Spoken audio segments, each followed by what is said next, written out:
Hello বন্ধুরা, দেখো গাছ থেকে টপ করে একটা টাটকা কাঁঠাল পারলাম।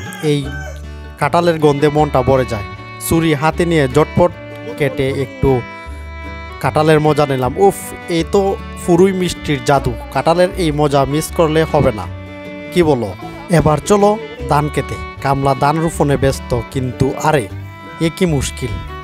এক পা ফেলতেই কোমর পর্যন্ত কাদায় ডুবে গেল একজন।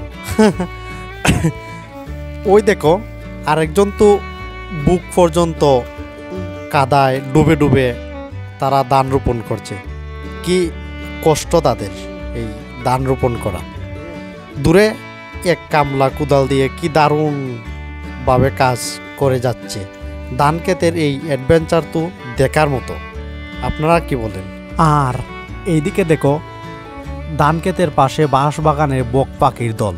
এরা আমার ধানের জমিতে বসে নতুন ধান নষ্ট করতে চায়। তাই আমি দেরি না করে ঝটপট একটা কাকতাড়ুয়া লাগিয়েছি। কিন্তু ওমা, বক পাখিরা তবুও ধানের জমিতে বসে আছে।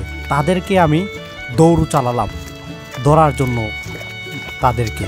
অবশেষে আমি একটাকে ধরলাম। ধরার পর আরেকটা তো ওইদিকে দৌড়ে পালিয়ে যাচ্ছে। তাদেরকেও ধরতে হবে। ওই বাঁশের তলায় ঢুকে গেল। কষ্ট করে তাকেও আমি ধরার চেষ্টা করতেছি।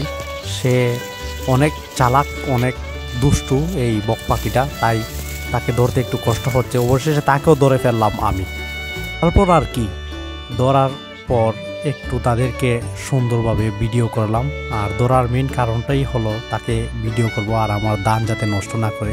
অবশেষে তাদেরকে আমি আবারও ছেড়ে দিলাম এই ধানের জমিতে। কেমন লাগলো আমার এই আজকের ভিডিওটা অবশ্যই কমেন্টে জানাবেন। আর এরকম নিত্য নতুন ভিডিও পেতে চাইলে অবশ্যই আমার ইউটিউব চ্যানেলটি সাবস্ক্রাইব করে দিবেন। আর ফেসবুক থেকে দেখে থাকলে অবশ্যই ফলো করে দিবেন।